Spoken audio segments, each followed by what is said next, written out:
Hello, everybody. Old Buck Dave back here again, episode 192 of Two Old Bucks as we fly our way towards that 200 episode milestone. And with me here today is none other than Mr. Old Buck Dell. Old Buck Dale. Welcome back.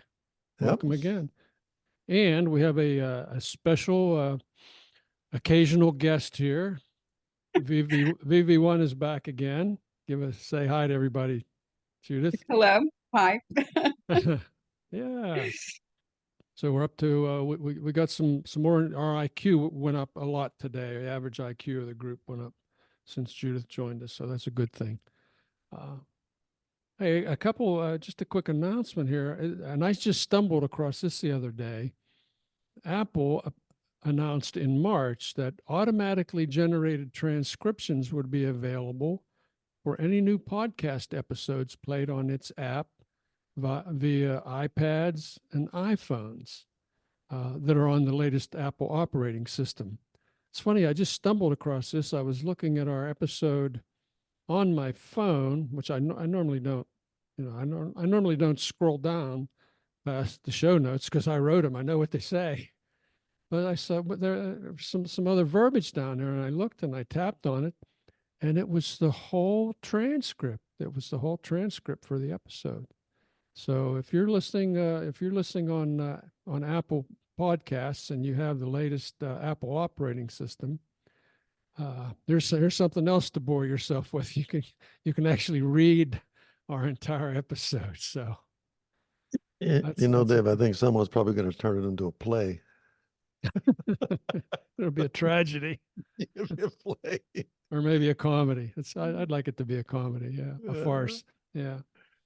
So, hey, and the other good news is our downloads are shooting up. We had a big download week last week. So, thanks to the new listeners that are dropping in on the Bucks. It's interesting that the one episode, "Bullet in the Brain," had a number of downloads. So that's apparently gotten some traction too. But what if it registers a download every time an AI computer, I don't know about that. Scans it, or something. Oh, that's vacuums it up for its database. Right? Yeah, for data. I never thought about that, but somebody listened to every single episode last week, from episode number 1 up to the present. So somebody named Hal. Open the pod I'm doors. sorry, Hal. Dave. I had to listen to all of the episodes. I can't do that. Sorry. Yeah. Anyway, I'm sorry. Carry on, Dave. What were you going to tell us? Hey, I'm just going to, this is just between you and I, Dale. Judith, you just have to avert your eyes, Judith, for a few minutes. Avert your eyes and your ears. Will do. As Dale, as you know, I had a prostate MRI beginning of this week. Mm-hmm. Because my prostate PSA numbers went up again, and they just wanted to do a more thorough check. And so it's a painless procedure, but they do a lot of questions and surveys before they put you in the MRI machine because it's a monster magnet. So they ask you all kind of questions about, do you have implants here or there, da da da da, and so the guy's asking me all these questions, and we're checking them off. Now he's got a slight accent, and he's sitting pretty far away from me in the room, I guess, which is another way of saying I don't hear it quite as well as I used to. All right, so he said, "Did you ever work with metals?" And I said, "Well, yeah, pretty much my whole career." And he goes, "Oh, no, I got a whole other set of questions to ask you." And so he says, you have any metal here? Do you have any metal there?" And then he said, "Any metal in your ass?" And I said, "Metal in my ass? What are you talking about?" And he said, "Your eyes, your eyeballs." And he pointed to his eyes. In your eyes. Yeah. I thought he said ass. He said eyes. And we just both cracked up laughing, and he said, well, I could understand you're mishearing that. He says, you're probably kind of fixated on that part of your body right now.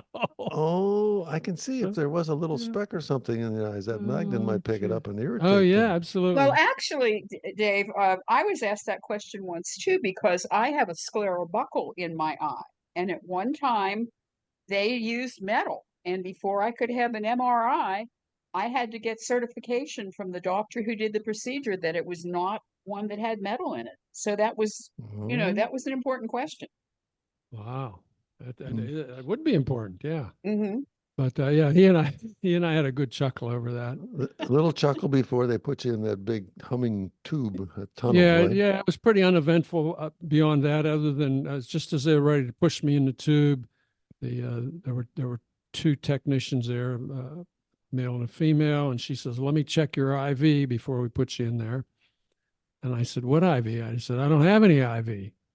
Oh, I thought she said ID. Okay, again, I hold up my ID bracelet. She says, "Not your ID, your IV." I said, "Well, there's no IV." Well, she said, well, you can't get this test if you don't have an IV, and we have to pump dye into you. oh, And I said, well, it's on the survey. The guy asked me, and I said, I'm allergic to contrast dye. oh. Something's happened here. Anyway, so they said, oh, no. And they called the doctor. No, that kind of dye they use is just fine. And they said, but now we have to do an IV. So they're scrambling around to put an IV in me. And the guy tries. He misses the first vein, and he hits a muscle, and I'm cringing. I'm it cringing. starts, Yeah, me too. it's bleeding under the skin, and he's grabbing and he's squeezing. He says, "Oh, I'm so sorry. I'm so sorry." He says, "It's my fault, not yours." Da, da, da, da, da. He goes over to the other arm. Okay. He tapes me up. He goes over to the other arm, and he goes, there's a juicy vein there. He goes in there. He says, "Oh, I'm hitting a valve. I'm hitting a valve because this thing that they have to put in has got a long piece on it." And they're playing with it, playing with it. No. So then the woman takes over. When in doubt, let the woman do it. So she went back to the first arm, picked another vein, and boom, everything was fine. So Yeah, I get very angry when that happens. My aversion to needles makes me want to take the arm that they're not holding down and grab them. yeah, And yeah. then I see that After the black and blue second one, mark and all that stuff. yeah, That upsets me big time when they start poking around and say, I'm sorry. And I have this huge black and blue mark. And yeah, yeah. so you got that done and We got it you're done. ready to Yeah. go, ready to get Ready to go. MRI'd. Ready. Yeah. So yeah, the MRI went. It was an MRI. They put headphones on me. I listened to music. So as MRIs go, it was pretty uneventful, which is a good thing. So Can you keep your eyes open when they put you through that tunnel? can you keep them open? Yeah. Yeah, if you want Do you to. keep them open? I just close my eyes and listen to the music. Yeah. I close my eyes because I don't want to know that I'm in the tunnel. Actually, they asked me. They asked me if I wanted to put a towel over my eyes. Ah. And I said, no, I think I can just close them. That'll be good enough. So anyway, You're a better so man than I am, Gunga that's my medical excitement. Judith, you had we we want to hear this. we've been dangling your undercover report in front of our listeners for a couple of weeks. So you're here today. We got it all happening. So tell us about your undercover detective work. Well, I had a knee replacement on May 6th, and most people go home the same day and they have a wife or a husband or some person to help them through the next few weeks. But I live alone, didn't have any relative or friend who could come and actually be with me 24 hours a day. And so, because of that, I qualified for 12 days of rehab. So everything's great. I go to the rehab facility the day after the surgery and I check myself in and I sign all the papers and I'm doing physical therapy. And I'm in there a couple days and the woman who's like the social worker or something comes and says to me, well, we have to schedule a care plan meeting, which is typical in facilities like these. Usually it's for people who are long term, but I was familiar with the process. So I said, okay, fine.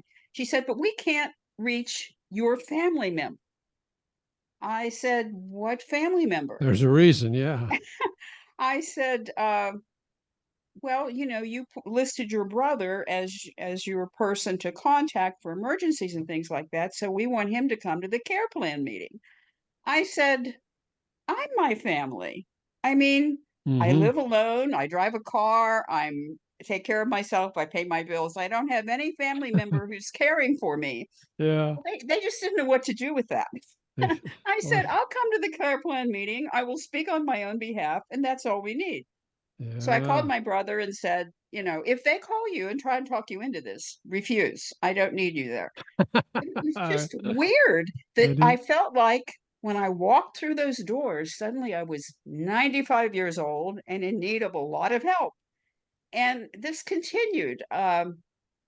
Whenever they needed to reach me, they would call my brother because somehow his phone number got into their system along with his address, so that he was getting phone calls, he was getting bills addressed to me, but in care of him. It was so weird.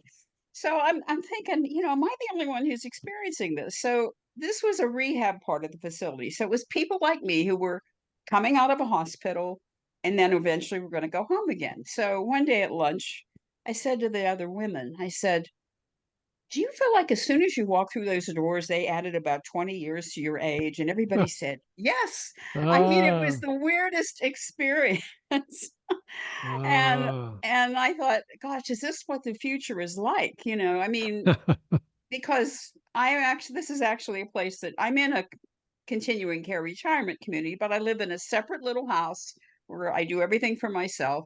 But someday this is where I will be. And it's a scary thought that once I'm there, suddenly I turn into this elderly person. It was a very strange experience. You're not ready for that. No. So No, I no. there are two neighbors around me that we're all about the same age, and we figure someday we're going to be up on the hill in assisted living. And I said to them, when we get up there, we have to shake things up because, I feel like our generation is not ready for this. And after the rehab facility, I actually went and stayed in assisted living for a couple of weeks at my own expense because I just didn't feel quite ready to go home. And some people there were in need of a lot of help, but there were many people there that were, some of them in their 90s who were sharper than I was. And I feel like, we got to change the mentality in these places that just because you've reached a certain number doesn't necessarily mean that you've become a different person. Yeah. And everybody needs to be treated more as an individual. Amen. That's Yeah. that's that's Hey, Judith, interesting. Yeah. yeah, I couldn't agree with you more.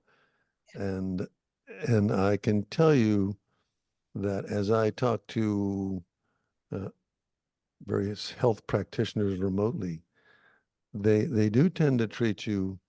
I mean, they have a script, and they do tend to treat you like you don't know anything. I said, look, I've lived this long. I'm quite familiar. When this thing aches, this is what the problem is, or something. So it's almost like if you go, I mean, as soon as you walk in the door, there's just everybody becomes a 5-year-old. The They can't stereotyping take care of them. begins. Huh? Yeah, I've noticed it too, that like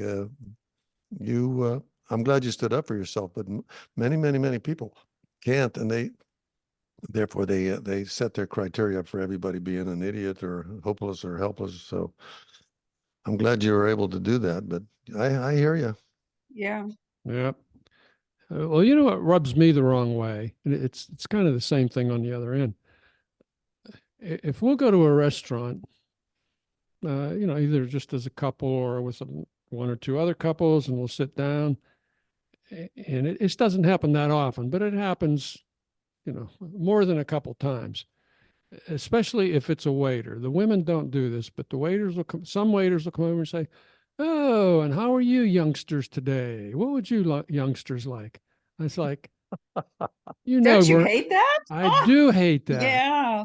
It's like, quit patronizing me. You think you're being clever, but what you're saying is, "Oh, I see you old people there, and I'm going to pretend that you're not, to make you feel better." It's really it's really insensitive. Ticks me off. Yeah, it's like I had to smack one of them, but how can I help you, no, I young didn't. fellow? Yeah, Yeah. Yeah. Yeah, and Anyway. I feel like, there's like an age at which everyone thinks that suddenly you've become a different person, someone who plays bingo and doesn't dress, can't dress themselves, and Hmm.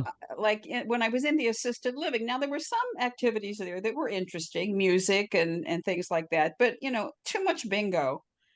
And Too much bingo. And I think, when I go up there, I'm going to start a book club, You're gonna and we're going to do you're do gonna things clean that are. house. I like that. Yeah, I like your attitude, Judith. I didn't turn into a different person just because I Yeah. turned 65 at some point, Yeah.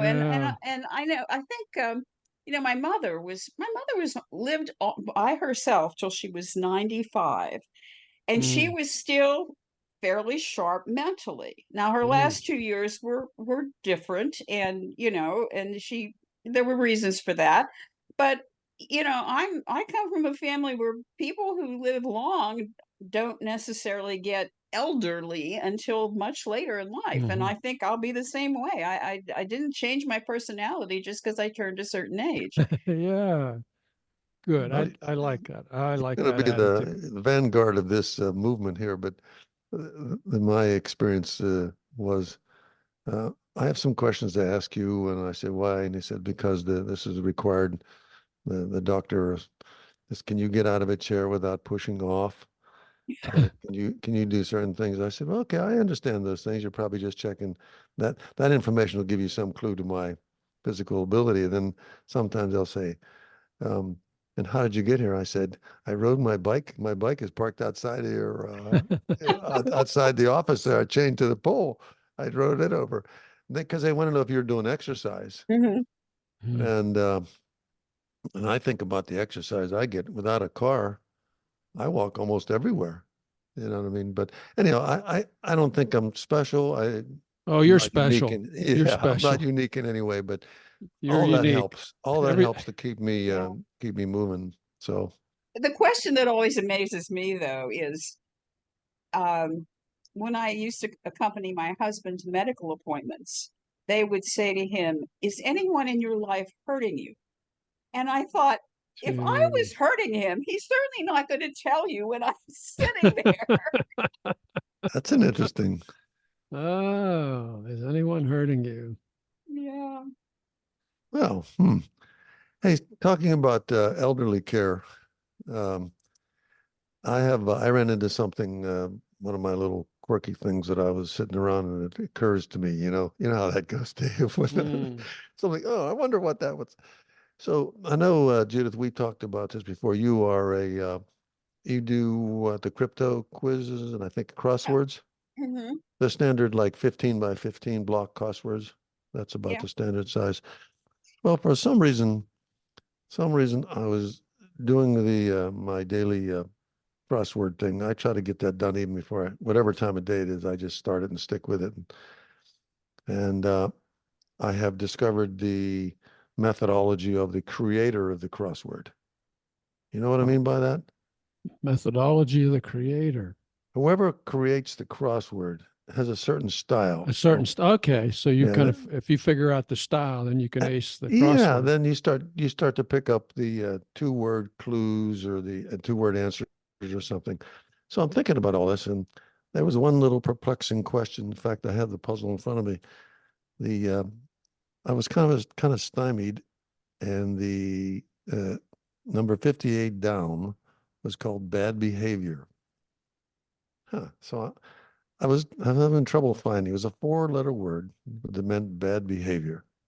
Behavior. And the first letter, maybe you guys will know right away what it is. The first letter was a V. Anything come to mind? Bad behavior starting Four-letter with word. Yeah. V, four-letter So word. the puzzle creator came up with that clue, Twice. vice. See, I told you. She she raised the IQ of Well, the I have group. nothing else to say about this because Judith can figure this stuff out. But She was but on then, Jeopardy, remember? She was yeah. on Jeopardy. So that was the clue. Now that it took me a bit to do that, which set me off on a tangent to say, I wonder if a computer, I wonder if a computer's AIs can build, can build these puzzles now. And then I said to myself, I wonder if they have the ability to also set the clues. Well, apparently they are very, very close to doing all that, or they Mhm. do it. And I'm not sure. I've never seen a puzzle set created by artificial intelligence, but there are programs that help you build the puzzles. Generally, humans are involved when they're doing a themed puzzle. So I was thinking, wow, I wonder what kind of a clue AI would give with the knowledge it has, for the like bad behavior. I mean, would it be something that simple? Maybe one day I wouldn't even be able to figure these things out. And then if you Google this, of course, there's just pages and pages, I guess, of stuff about what do you call a person who does puzzles or a master? There's also a master. Puzzleholic? No, there is a master. It's called the master of puzzles. What do you Ma- think that one is, Dave? Master of puzzles. Yeah, it said Wizard. I was looking at Wizard? no, I was looking at the Google thing and I said I clicked on it and said, "What do you call master of puzzles?" It's called a dissectologist. A dissectologist. Wow, a dissectologist. So I found that amusing. And then I said, "What about the person who actually sits down and takes the words and then matches up the clues?" There must be a name for that. You know what that name is? A creator? It's a cruciverbologist. Cruciverbologist.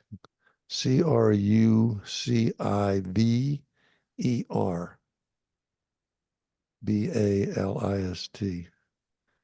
Anyhow, there is a name for that. Wow. No, I Yeah. had no Makes up idea. these names. Holy cow. Well, that's another funny thing. Who comes up with this stuff? But the whole thing, I mean, that particular clue then set me off. My mind went off on a tangent, like I said, to think about who creates these things, because obviously the ones I do are somebody pays to have them, put in the local newspaper. Mhm. And then I said, what if AI can do that? And they just push a button, and with the unlimited knowledge that you can say from one of those guys, what kind of bizarre clues could there be? It surprises me. Have you ever seen one of those little puzzle dictionaries, Dave or Judith? Puzzle dictionary. You No. mean it's like a cheat sheet? A puzzle dictionary is a very thick book with a lot of common words that have sometimes 6 to 10 different meanings. You know how a puzzle clue will write a word down, and this dictionary will pick that word up and show you all the meanings. I mean, it's amazing we can even speak English with so many words you could use to reflect the same condition. Oh, yeah. So I do use that. And then just FYI, Dave, because I know you think I'm cheating when I'm doing all this stuff. They said somebody asked the guy who writes or builds the New York Times puzzle, and he said, is it cheating to use Google or some other aid? And he said, it's a puzzle. Any way you can solve it is fine It's with up me. to you. It's up to you. Yeah, Right? I have to admit, once in a while, I do use Google if I'm really stuck.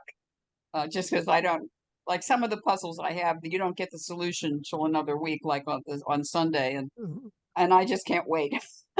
Hey, Well, and Judith, do you see this portion too? If you do that, and it'll come up in your search, it'll say crossword puzzle clue. Yeah, yeah. So you have to phrase it to Google to confuse them.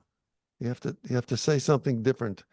You can't say who was a painter who painted this or that. I mean, I have to phrase it in such a way that it'll give me enough of an answer. Otherwise, I have to go on a website, and then of course that's a different thing entirely. So I thought that was interesting. Why my mind does that, I don't know, but it says all those kind of activities, and Dave's bared with me all these years. oh, All those activities are good for the brain, yeah. and clearly it keeps us reasonably young. Judith, you're a good example of that. I do the New York Times spelling bee every day. I do spelling bee connections and Wordle, and the spelling bee drives me crazy because inevitably I will find a word that they say not in the word list. I have the same thing happen, Dave. It's And very it frustrating. is frustrating, and And they have an email where you can send in if you think that there's a word that they missed. And then, of course, you get an automatic reply back saying, thank you. We try to get all the words right, and we'll let you know, and that sort of thing. And they never, you never hear from them again. And then the same the same possibility will come up 2 weeks later. I put the same word, and then it's rejected again. And I wrote him a letter. I just wrote him a note when I sent, because I'll do a copy of the dictionary definition. Like, this is not something I'm just making up, folks. I'm thinking, and I said, you guys need to get out of Manhattan. There's the rest of the world out there where these words are actually used. Anyway, No, that's a side of you I didn't know. That's just a little rant there. That's enough of that. Well, imagine poor Dell, who's trying to do a puzzle that has confused the use of A and I in spelling for years. And when you think you've got the horizontal word right, and the vertical word comes down either over that A or I, and it changes the whole meaning of the thing. Oh, I have to struggle to figure out where I went wrong. So anyhow, it's a lot of fun. Listen, while we're fixated on old people doing things, I'd like to recognize the passing of another one of, I think, of our heroes, the Say Hey Kid, Willie Mays. You see that he just passed away. I think it was 93. I'm not sure. I think it's 93. Yeah, one of the greatest ball players ever. In a lot of people's book, he is the greatest ball player ever. Just dazzling statistics. And of course, I never get tired of watching The Catch. If you remember that, Dale, when I think it was in the 54, 56 World Series, something like that. I think they showed that just the other day again as part of the highlights of his life. He caught it over his head. He over his backwards. Head. As soon as the ball was hit, he turned around and headed for the fence and caught the ball with his back still to the infield. To the batter, to the home plate. Yeah, it was just unbelievable. And then he turned around and just heaved the ball back to try to stop a run, I guess. But he was incredible. He was just such a joyful player to watch. That's what I remember about him. Like, he just was having such a good time, loved the game, and that's something it was great to see. Yeah, and in the stuff I was reading, he has stayed in the game. He stayed in the game for a long time as kind of a coach, consultant, just ambassador, just a good guy, good guy.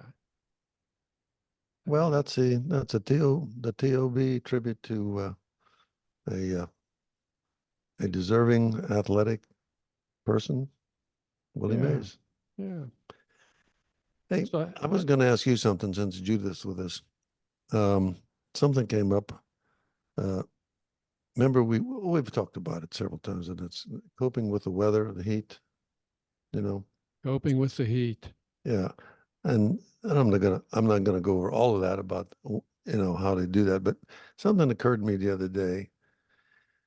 I stopped into for a quick stop into a supermarket at about 6 to 8 cars away from the very front of the door.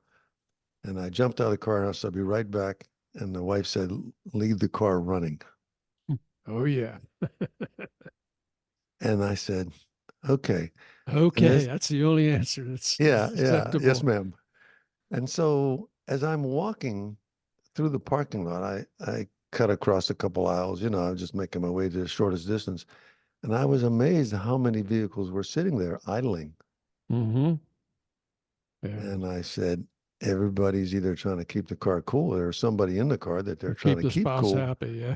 Yeah. Honest. So I don't think they take into consideration the effect of that, meaning that if your spouse is uncomfortable, then you're uncomfortable. So it's not just like, I can cope with this heat. I like the heat. And she says, I don't like the heat. Then the compromise is you don't have to be in the heat. But you better find a theater that's air conditioning quickly. Well, fortunately, So- I went up here in Pittsburgh to beat the Florida heat, and of course, And then you brought it with you. brought it with me. We are right in the middle of the dreaded heat dome. I did a bike ride this morning. We started. Terry Superman, old Buck Terry, was dragging me around Pittsburgh, up and down the hills. So it's my first hills in a while.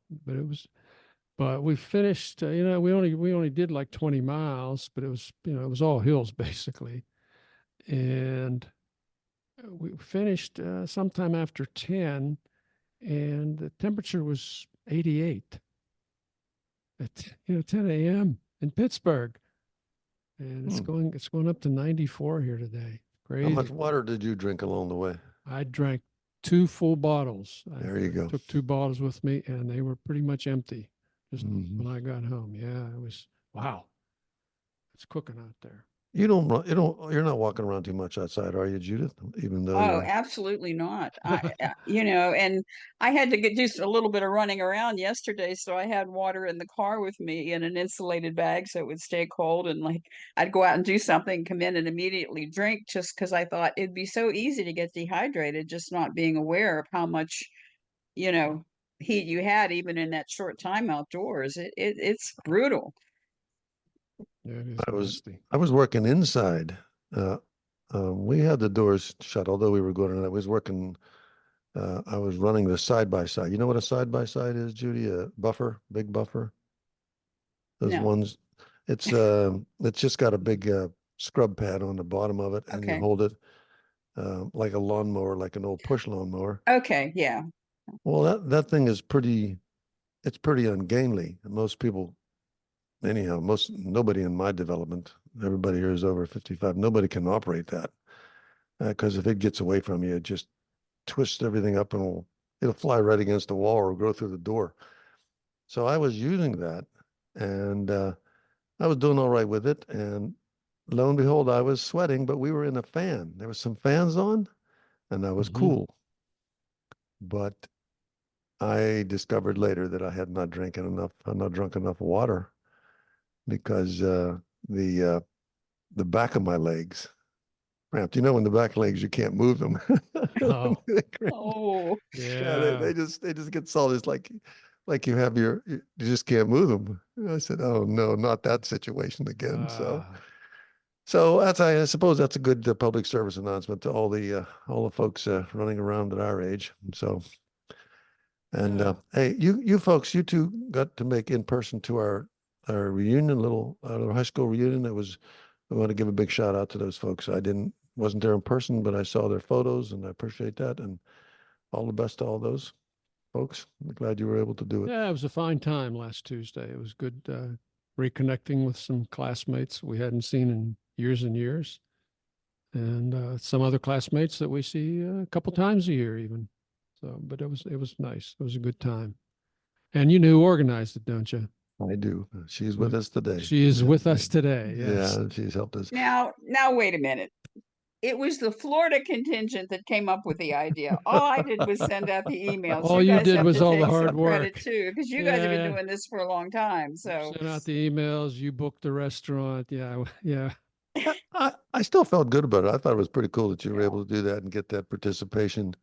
I mean, a lot of time has passed since 1964.